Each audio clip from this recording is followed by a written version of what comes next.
Hello everyone and welcome back to this channel, and today I'm going to walk you through how to download or how to get the Iqiyi TV app on your TV.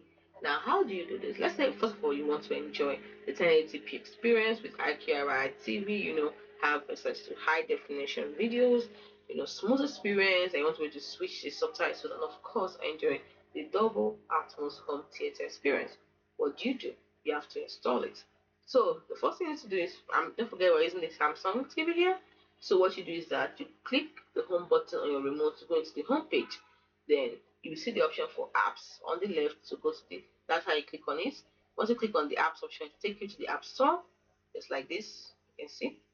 And then within the App Store, search. Click on the search at the top for IQIYI, and you will find the app. Then download it. Once you downloaded it, this is the app. You downloaded it. Then you can easily find it on apps, or you can click the up button, select add to home. So you see it apps, you see it among them, recent apps, or you can just simply click the up button, select add to home. Then that's it. You click on it and you start your enjoying your experience. So enjoy those animations and those animes, enjoy those videos, those dramas, and the rest of them. Hope you found this video helpful.